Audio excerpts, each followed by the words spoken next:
Hello, my friends, and welcome to MSP Unplugged. I'm your host, Rick Smith. This is the place to learn tips, tricks, and strategies to help you run your IT service business, whether you're a one-person shop or leading a team for the journey.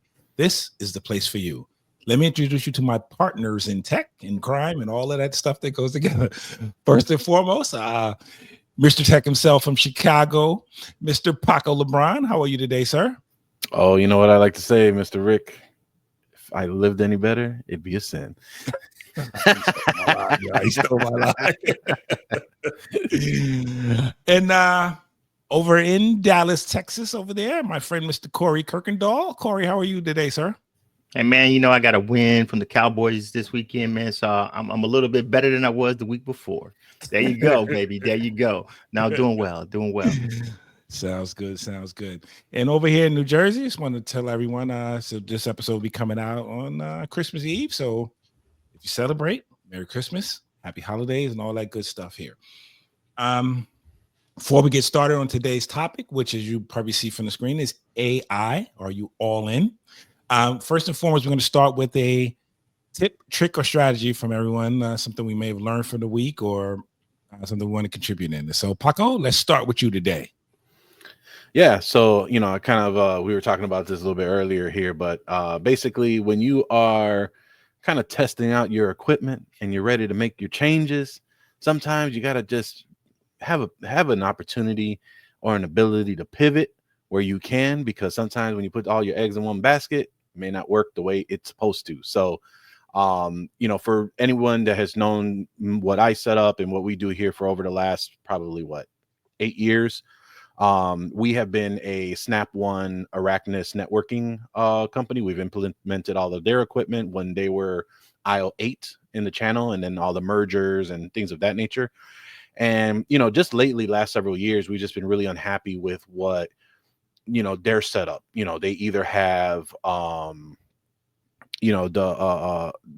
it seemed like they were doing more improvements on the residential and commercial AV sector versus in the IT side as they used to, and all these introductions. And then honestly, it just seemed like that line of equipment they're pricing out. So I've had multiple conversations with their reps to see if maybe are they trying to introduce a new line that we should be working with, or whatever the case may be. But it just wasn't at the point of allowing for our size clients to purchase this equipment, even on a leasing situation. It just didn't make sense to resell Arachnus anymore. So for the past 2 years, for the past 2 months, we've been on this search of, all right, what's the next networking gear that we're going to look into? And after multiple suggestions, what we've decided to do is we were going to go in on TP-Link Omada. And so that was going to be our stack of choice. We were going to start rolling some of that out in the new year. And then my good friend, Jason Thomas over at Tag sent me an article from Tech Radar that basically said that the U.S. government is now mulling over possibly banning TP-Link from the entire U.S. So whether that be tariffs or whatever the case may be. So as everyone knows, I'm a big proponent of unplanned work, and preventing that. So now we're back to the drawing board to determine what will be that next networking stack. My two colleagues here are very much big fans of the Unify environment. However, I will go ahead and let them go and say their spiel of what they're doing and such. But yeah, that's kind of where we are right now. I will report back on what we decide to kind of move forward with, but that's my story / information that I have to deal with now, after I thought I kind of had a lot of things figured out for the new year of 2025. So that's my tip / story. You know my conversation, man. You know my conversation. Yeah, and I second that. What's up? Corey, what you got for us today? Yeah, man. I headed down this tariff thing, man, in the new election and things like that. Not to get political, not where we want to go, but one of the things is everybody knows is that we got a big upgrade coming up on PCs and things like that that's coming out for Windows 11 PCs ready to go. Anything less than a Gen 8. Not to go out there and spook or sell on fear or whatever it is, but the reality of it is we know that some of those upfront prices is going to get built, and most of those PCs don't get built in the United States.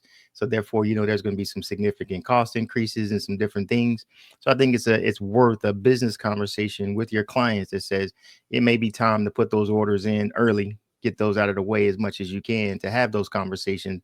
And just in case, it's better to be on the front end than the back end, right? So if you got some things from that perspective that you need to go do, we're able to have some conversations and pull some orders in, because they are aware that, hey, the price may, increase, 10, 15, 25%. It's a lot, right? That they got to do across, that over 2 PCs, not too bad, but that over 50 to 100 can be kind of costly, right? So again, have a real conversation, not try to politicize it or do anything from that perspective. But the reality of it is as you being their trusted IT advisor and looking at it down the road and being cognizant of the budget, if that 10 or 15, 20% or whatever that number comes out to be is there, then that means that that's eating into any other projects you may have planned that may get pushed or may not happen from that perspective. So, be ahead of it, get in front of it, but also making sure that you're paying attention to all the legislation and all the things that are coming around that has a direct or an indirect effect on the business that we do as an MSP as we serve our clients. Cool. Yeah, that is something we're going to have to pay attention to and stay on top of. My tip today is going to be non-tech related, but it is so important to all of us, and that's our own self-health. Self-health. Excuse me.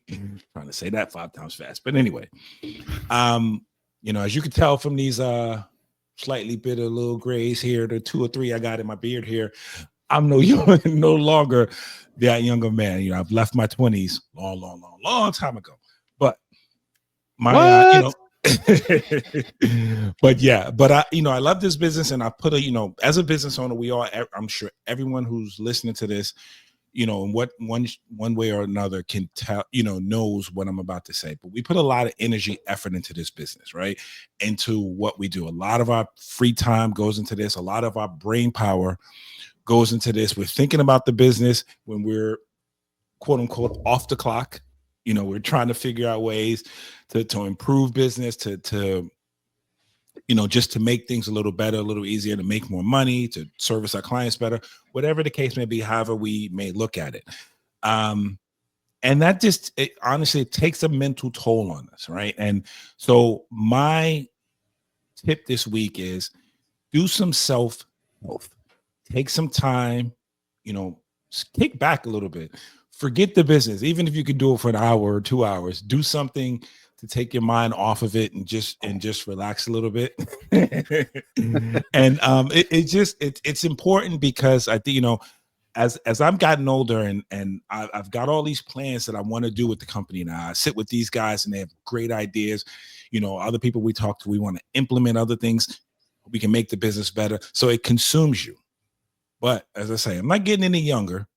And, I get these little ailments, headache here, or pain in the leg here, or, they can't walk there, whatever the case may be. And I know a lot of it is just self-imposed stress, right? So I say to you all, I know this is important. We have families to take care of, business to take care of. I'm not telling anyone not to handle your business. But what I'm saying is the most important person in this struggle right now is you. Because if you can't take care of you, you can't take care of others, and you can't take care of the business. So that's just my little tip to maybe go into 2025 with is there has to be some me time in all of this IT time. Man, that's what's up, man. You look at it, we turned it into an antique, man. We got to warm up before we move. We can't move fast. Exactly. It's like your old car. You got to start her and let her run. I feel you, man. I like that. It's a classic. All right, guys. Enough with that. We're going to move on to our topic today, and that's, are you all in on AI? I can remember, and I'm just going to say this before I hand this over to Paco. I can remember, I don't know the episode, but this was a little more than a year ago. Paco and I was here, and he said, are you familiar? He asked the question right on air. Are you familiar with ChatGPT? And at the time I wasn't. I was like, what the hell's ChatGPT? And he explained what ChatGPT was. And I'm going to find the episode and link it back. But so you can see the difference in our ignorance from there to where we are today. But he asked that question, and I did not know. I had not used ChatGPT. Paco talked about some of the things it could do. I tried it soon after, of course, and kind of got addicted, and we moved on. There's so many different, from there, the revolution has exploded basically of AI. So many different what do you call those? So many different AIs. There's a word for it that I'm not getting right now. Learning models, and Yeah. anyway, but there's so many now, and they've really taken a big space in the market now, and a lot of us are using them to help us with our business, not just in the tech business, but everywhere.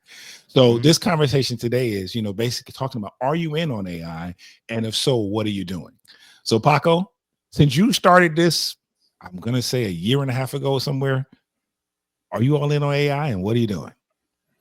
Boy, I do welcome our overlords of the robots coming in to take over like Scott. No, I'm kidding. Yeah, no, I mean, I think that, if you have not tried some type of AI in this past year, you're doing yourself a disservice. And I know everyone has been saying this over and over for the past year. There's been many big companies, there have been events that have said that if you don't use AI, you're going to be left behind.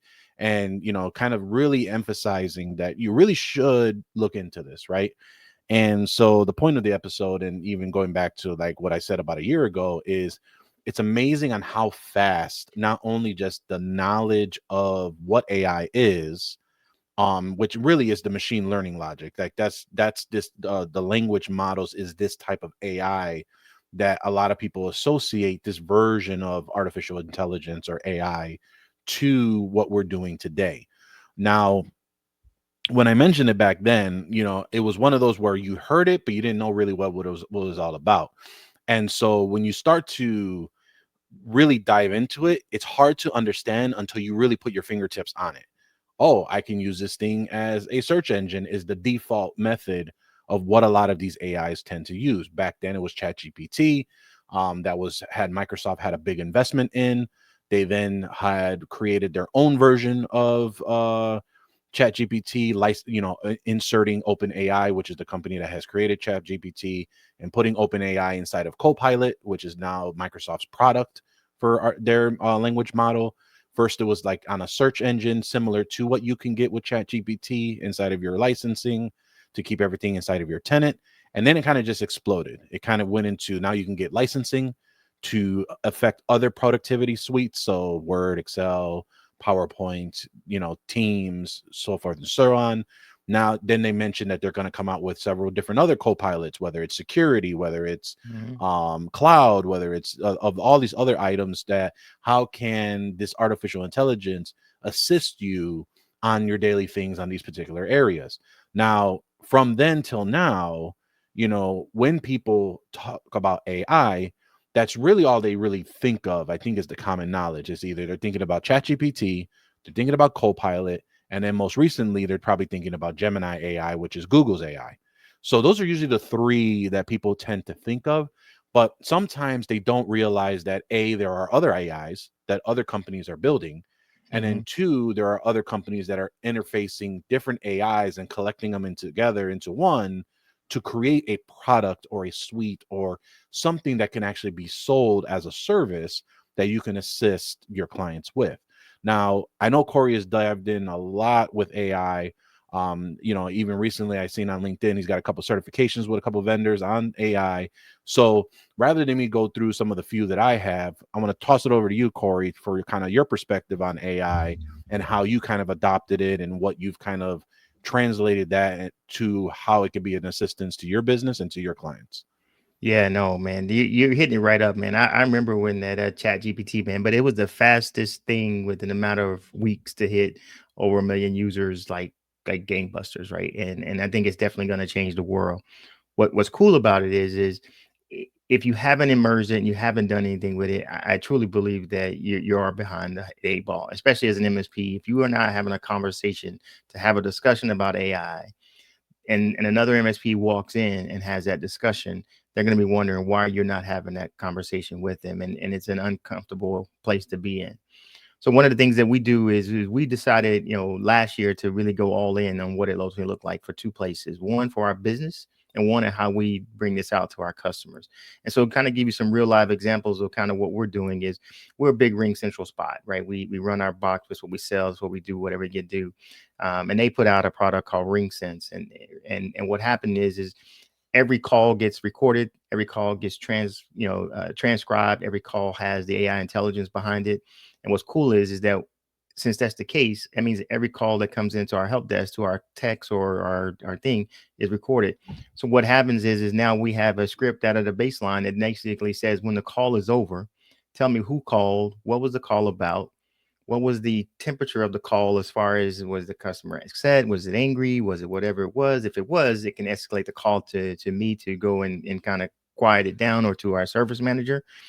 But it also tell them that they can summarize and say, tell me what the problem was, tell me what the customer did, tell me what the action items we discussed, and what do I need to do next. Now the end user, now my text can take that information and plug that directly into the ticket, full blown, whatever it is. And now we're working on a way to integrate that directly into the ticket via an API. So that means I got consistent notes, I got a recording that's attached, and I know exactly what my action items are to go do. That's low hanging fruit. That's very doable, but that it changes the game when it comes to how you handle the process of consistent notes, articulate notes that make sense, and something that anybody can work through. And that's just one example of the tools that you leverage that you're already paying for or may already have it, that increases your bottom line at the end of the day. The next piece that we did is we took that one step further, and we're saying, okay, we just outsource our help desk. They do it Monday through Friday. They're off on a holiday. So what happens? I can either send it off to a call center or whatever it is. So what we do is we actually have an agent now. You call our number after hours. It's tied into all of our tickets. It's tied into our backend database. So the AI will actually answer the phone, ask who you are, look you up in the system, ask you to validate based on the number that we have in the system so that it is you. And then as it walks through the process, because it has access to our information and our thing, it's either going to open a case. It's going to tell you that you don't have after hour support. This will be a billable ticket. Do you want to continue? Yes. If I do, take the information, open the ticket if it needed to. And it got to a place, it will even engage with a live tech to bring them online, or open a case and have it scheduled for next week. Very, very low hanging fruit. And the cool part about that is that whole integration piece, to be able to do that on the back end to the ticket, costs $139 a month. You tell me where you can find an outsourced help desk or person that can do that and do it at that quality, looks on your information. And it's not like it's robotic. It is back and forth, banter, conversation, easy, no lag, and whatever. And the way we look at it is that you got to remember that today is the worst that AI will ever be, what you're using today, because tomorrow it will be better. And the next day it will be better. Very cool stuff. Yeah, I think Now, that's awesome. I'm sorry, go ahead, Paco. No, I was just gonna say that. So it sounds like you're integrating different AIs to kind of help provide this workflow and stream from there. So you mentioned RingSense is Ring Central's AI to allow for that piece. You know, what are some other ones that you're piecing together that's helping you with your flow? So for someone that may want to replicate what you have, because you know, with our audience, they are either trying to make all the resources matter, right? Like you just mentioned, or, you know, they may be a solopreneur and they're trying to figure out, all right, how do I scale so that I can do more of the things that I want versus having to worry about picking up the phone when maybe you're recording a podcast. So why don't you say about that situation?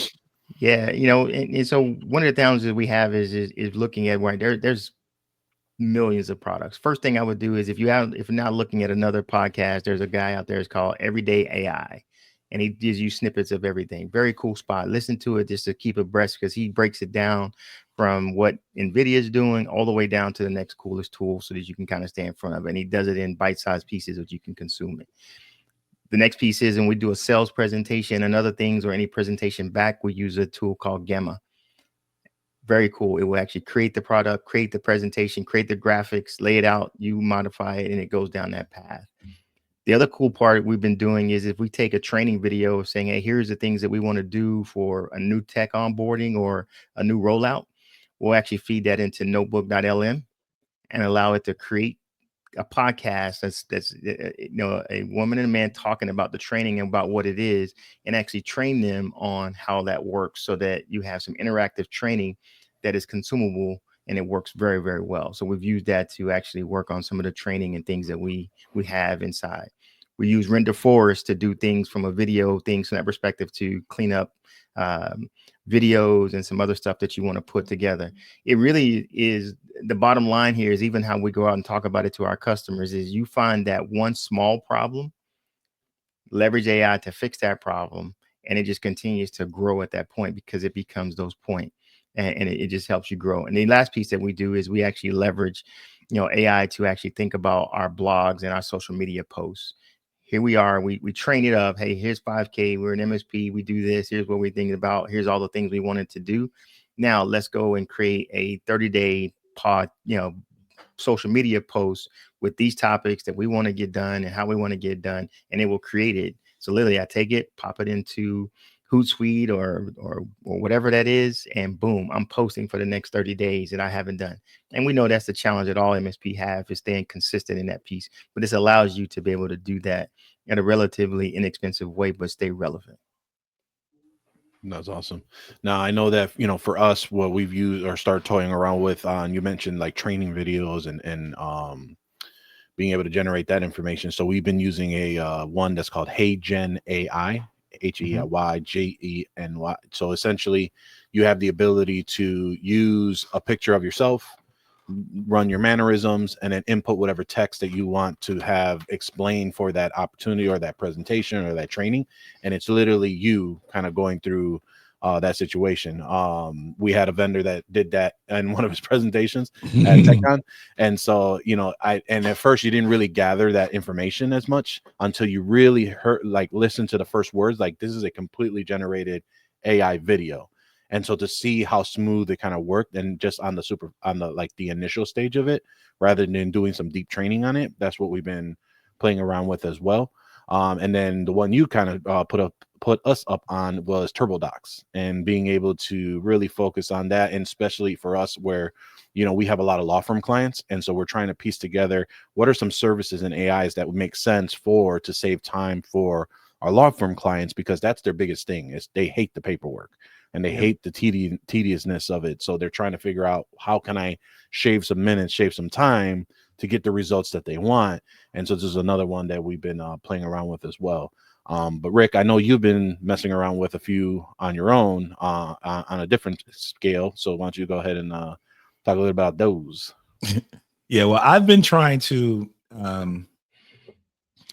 really figure out ways to automate a lot of the stuff we do. And I realized something. The initial thought was, man, AI is going to replace employees. We're not going to, it's going to replace people. But what I've come to realize is, using AI in certain circumstances frees up your people, or frees you up to do other things, right? Things that you could also be focusing on, and you don't necessarily have to be focusing on these things. So I've been searching for ways, my theme for 2024 was automate, right? To automate, to get everything in place, automate, and save myself some time, and stop putting so much pressure on both myself and on my people, because we're always trying to get things done at the last minute, because we got this long list of things to get completed.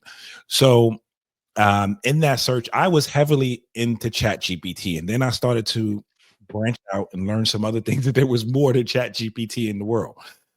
So I think I mentioned last week or the week before, I found Centra AI, which I really I'm still in the learning stage with it. And this is the thing, and Corey mentioned this, and I think this is important for everyone to realize.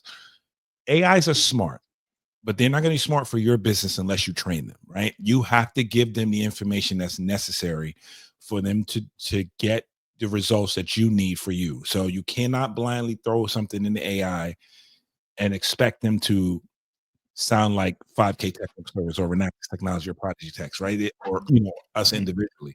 So the tone, the mannerism, the culture, all of those things have to be trained and taught to bots. And what is amazing is that all of them now, there's a way to do that, right? You just have to learn the prompting, but there's a way to do that, and there's a way to make sure that they maintain it.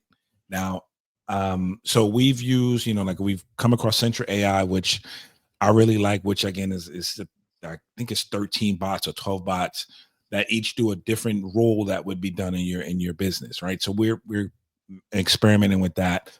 I still use ChatGPT a lot.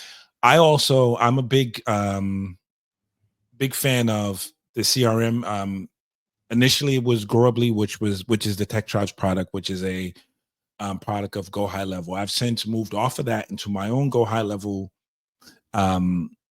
instance because of some of the things that, and again, I don't want to talk about the product because I think what Nigel's doing is great, but they were limited in what they were offering, and you have to respect that based on what they were charging for it and what it required. So I just found that for me, I needed more. So I use my own version now of Go High Level, which I've incorporated into my business. Like, it's interesting. Corey made the comment about having the bots answer the phone at the end of the year. I mean, at the close of business. We're doing the same thing.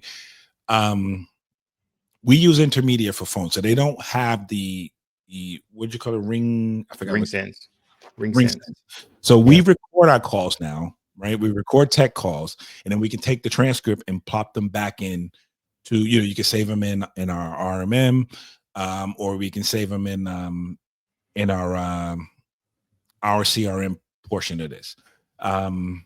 But what they have in there now is they have AI. They've had it free for the past 2 months. They've had basically introduce everyone to AI. So they can have the voice. You can train your AI to answer your phones, train AI to respond to comments that you may get, from social media. It already had the ability to kind of what a Hootsuite does. So if you take your posts, your plans, you can put them in there and have them write it out. So I've been doing a combination of things now. So I use Central AI to help me plan out a strategy for marketing, right? Help me write a blog.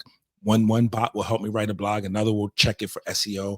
Then we will post it. I just recently put a blog, actually 2 days ago, posted a blog on my site, which is basically like quick tips that every MSP, every small business should have for basic security. That leads them to it's like a lead magnet. So it leads them then from there to download a checklist from us, which I did in Go High Level, which leads them basically to a nurturing campaign to send them more information. And then, the eventual goal basically is to get them to take a discovery call and gain them as a client.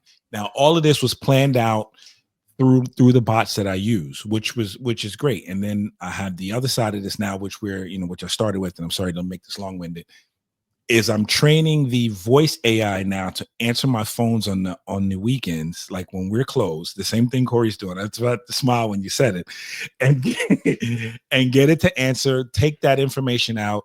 And now, since we don't have the integration that way, the best thing we're able to do now is get it. Once it gets the information, it'll determine if the ticket is an emergency or if it's a standard.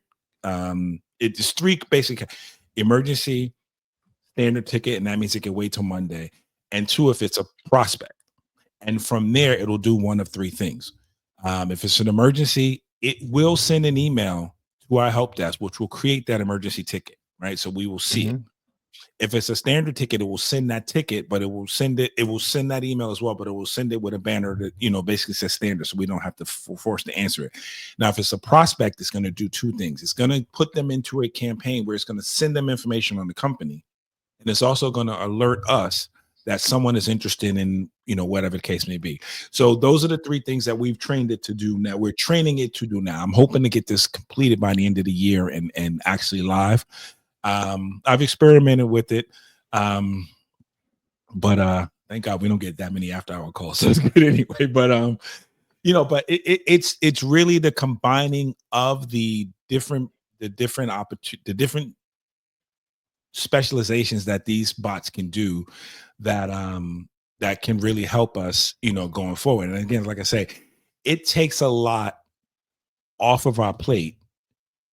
If you're a solopreneur, or if you're, a smaller company, and you don't have a dedicated marketing department, you don't have a dedicated HR department, these things can help you. They can be more of a help than a hindrance, and it's not necessarily taking work from anyone else. It's just really freeing them up to do other things. Because remember, again, like as well as AI is, it's never going to take, in my opinion, never take the place of humans, never going to take the place of common sense and common thought. Because again, a bot is only as good as you teach it to be, right?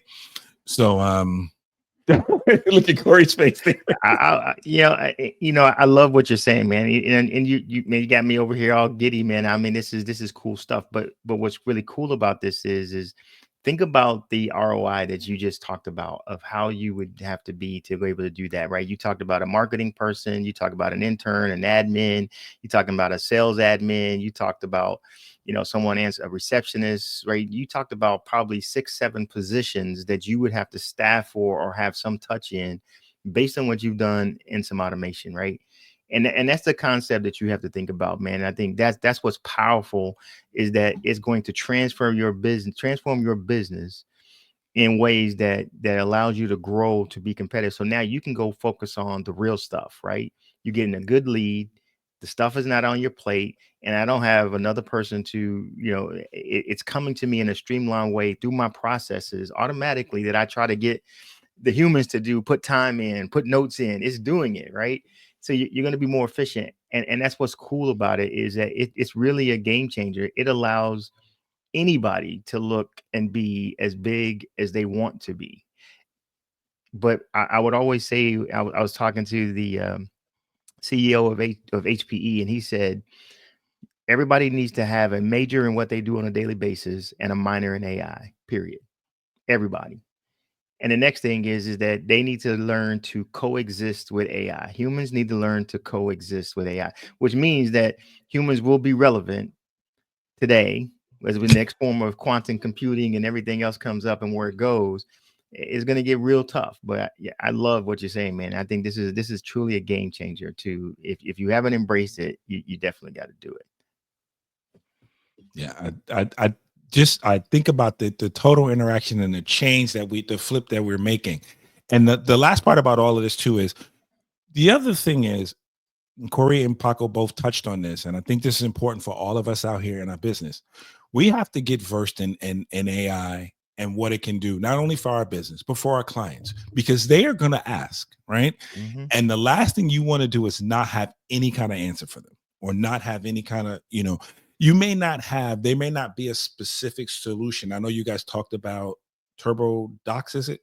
TurboDocs, which works with law firms. There may not be a specific solution to your clients, their particular industry, right? Or but there's something you can probably adapt to help them with whatever. And the most important thing is, have an answer, or at least the start of a conversation when they ask. Because if you don't bring it up, at some point they're going to ask. Because when they're in their chamber meetings, or they're in their industry specific meetings, or talking to friends, talking to their kids, watching a commercial, whatever it is, the AI is going to continuously come up, and somebody's going to say, hey, we're doing this, we're doing that.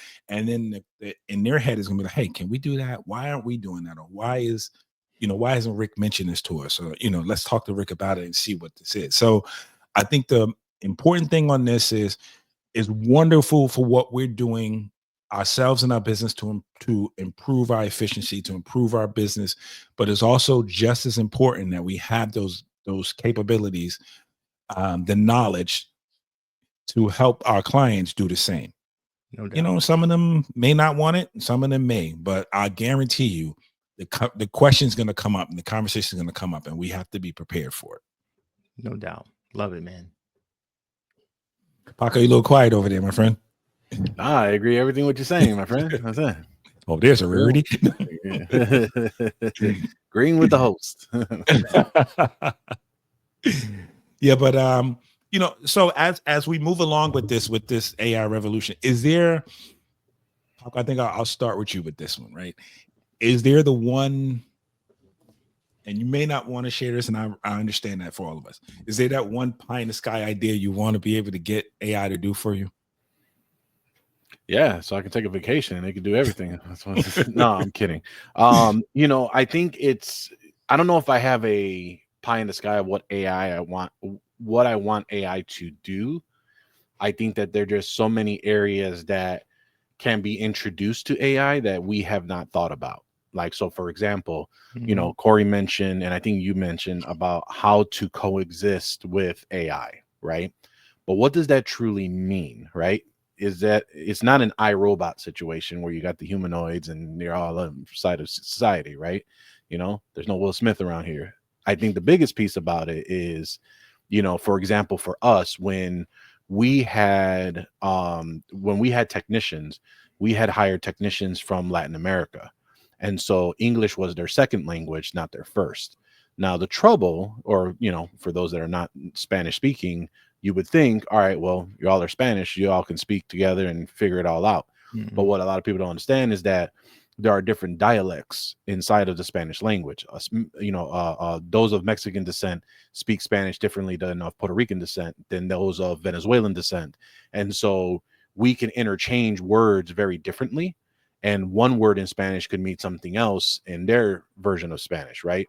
So what we would run into a lot is, especially with them translating the language into English, they would say things that in English seem a little off. So for example, and I've used this times before, when talking about how we utilized AI, we had a technician that came in and said, man, I'm wasted.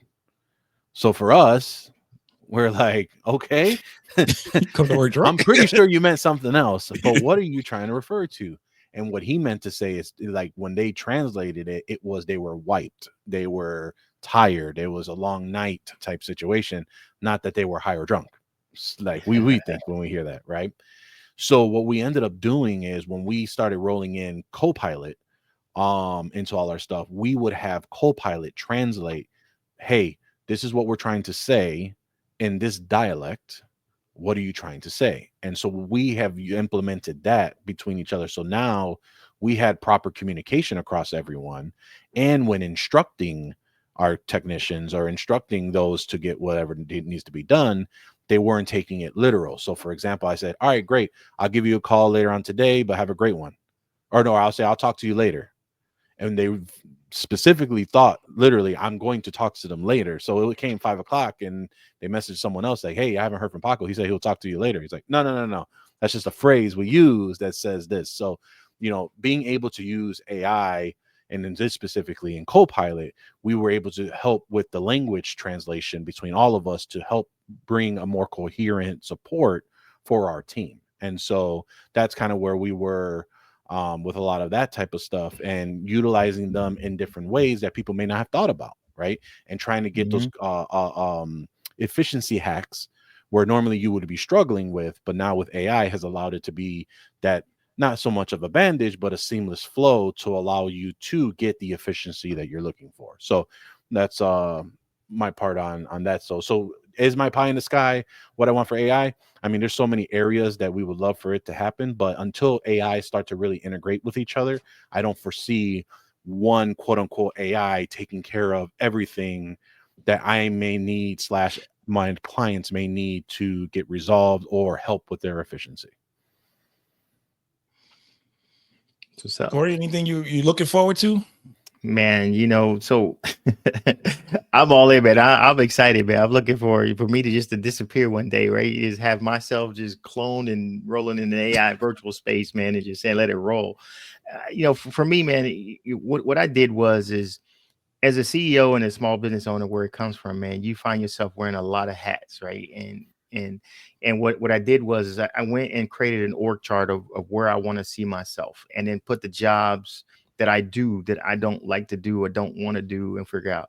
And what I did at that point is said, whatever that job is and whatever's in that role, can I fill that role or that job with an assistant, whether it's human and or AI, to go and take that off my plate, to go be more efficient and go down that path to scale that piece. And what you find out, what was amazing is one, the chart was crazy big of how much crap that I was rolling on, why I couldn't get nothing done, and why I don't want to do no self-help, as Rich told us we need to get done, because it was a long list, right? Because we want to do it all. We won't let the ball drop. Then once I did that is now I figured out, where can I leverage what I call digital labor that's relatively almost free to go and then move my human capital and my human labor to more productive, more cost-effective places where they're actually drilling and billing dollars. Once I did that and started to go down that path, then the light came on and saying, hey, here's how we scale, here's how we go, change the way we hire, change the way we think about things, and moving down that path. So ultimately, man, my big pie in the sky is to continue to stay abreast and read and go down that path and continue to figure out how I can improve and gain those efficiencies as a small business, as MSP, of all the stuff that we complain. Hey, I don't have time for marketing. Hey, I can't update the calls. No, I forgot to follow up on that call. Oh my gosh, I forgot to get this. I didn't do that. I want less and less of that and more of, hey, good job. I even train my AI to come back every now and then. It pops up something that says, hey, Corey, if nobody told you today, good job. I'm like, Lord, that's what's up. That's what's up. Right? You all right. That's cool. I wanna echo something, Corey, you said that makes a lot, and it goes back to this book that I've read and that I listen to in the car a lot. It's called 10X is Easier Than 2X. It's by Dan Hardy and Benjamin Sullivan. I'm sorry, Dan Sullivan. I'm sorry, and Benjamin Hardy. I got the names wrong. And it goes back to what Corey just said about if you could take away the things if you look at your job and have an org chart of all the things you do, right? And you could take away the things you don't like to do to focus on the things that you enjoy doing, but find something or find someone or something to do those jobs for you, right? Now you've taken your time, you've taken what you spend, because if you think about it, you spend 80% of your time on the jobs you don't really enjoy and 20% on the jobs that you really want, that you enjoy. But those are the things that may be how you can expand your business, right? Or expand yourself. If you could focus solely on that 20%, but those 80% are important as well. So again, back to like using that org chart, you can take ChatGPT or take any kind of AI and have it help you take away some of that 80%. You now have more time to focus on that 20%, which will help you, increase your revenue, increase your efficiency, whatever the case may be, whatever you're searching for in that process. And this book it doesn't talk about AI, but what it talks about is just finding how to 10X yourself versus 2X yourself, because it's easier if you can find ways to focus on the things that are most important to you, that generate what you want, but still take care of the other parts of this. This is one section of it, but it's really, it's a really good book. And I think, we all know about the 80-20 rule, and this is essentially what it's talking about. So I do recommend that book for everyone out there. If you're thinking about something to help you bear down your focus on what you're doing. So this is kind of where I am, and this is amazing, Corey. I think we're in the same wavelength today, because I was thinking that when you said it about the org chart and pushing off some of the things that you don't like to do. So I'm going to give one other piece of my pie in the sky. Really is that I've said this before. I started this with the self health. And I mentioned before, I took a vacation for the first time in like forever, this year. And I really want more of that, right? I want to be able to move away from Renactus somewhat, do some other, I got some other projects in my life that I like to do, that I'm working on actually. So I'll mention that at some other point, some other things I'm working on that I just want to dedicate some time to. So I think that finding that way to use AI and use your employees and everything else to help you bring that in together and help you focus can free up some of that time. But my last tip for everyone, as you use AI, just remember this: proofread what's coming out, right? Look at it, because the bots have a tendency to hallucinate. And, so they will come up with stuff that doesn't exist, or come up with facts that you just told it are not in line, or whatever the case may be. So while AI is great, it's still in the growing stage as well. It's like a child, and it's learning, it's being constantly, as Corey said, today is the worst it's going to be, right? Tomorrow's going to improve, but it still needs improvement. It still needs refinement. Yeah. So just, don't blindly just take something, have it write a post and just post it, or don't blindly have it write a blog and just post it. Read it, whatever you use it for, read it and proofread it. Make sure it sounds like you, and you can tell the bot to change that and all those things. But I'm just saying, don't take away the human factor is this as well, because again, your clients are buying from you and they're dealing with you and not necessarily, then that's how you want to come across. So with that, I'll leave it. I know we're going to wrap up here. So any final thoughts, guys? Yeah, man. I mean, just to go back on what you say, man, I always go by that telling. I tell my guys, it's trust but verify, right? You got to go out there and read it and go down that path, because I always tell people to say, man, if I'm crazy, my AI is crazy. If I'm deranged, my AI is deranged. And you got to think about all the misinformation that is being fed, right? The fake news, the real news, whatever is out there, what somebody's posted, what they thought, what they felt. That's what this thing has been generated against, right? Right, wrong, or indifference. It's data. It's what it does. It wants to go down that path. What I'd also say is when it comes to AI and where it comes from and where it's from, if you're going to use it as your business or use it for any customer data, don't be cheap. Please go sign up for the paid versions to secure your data. Make sure you're at least at a minimum. I tell everybody Plus is good. Teams is better. Requires you have a minimum to do that. And it's in there from that perspective and walking from that path. And if you don't have a policy in place of how you establish AI in your organization, it kind of goes back to that conversation of, hey, here's what we're doing. If they say, hey, I'm doing AI, everybody believes it's taking their job. What I would say, the first thing you want to do is go into your organization and say, hey, guys, we have to get better. We're not going to hire this many people, but the way we're going to do that is leverage this technology. And this is how we, 5K or Renactus or Prodigy, is going to implement this. Everybody's on board. So you take that elephant out of the room right away. It's going to become part of us, and we're going to learn to coexist with this strategy and coexist with this technology and where it goes.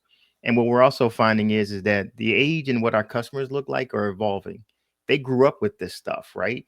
We can't go in there with back in the day, hey, look at this dashboard. We're going to pull you some reports and send you some Excel spreadsheets. They're like, yo, why can't it just automatically tell me that if I ask it a question? Like, oh.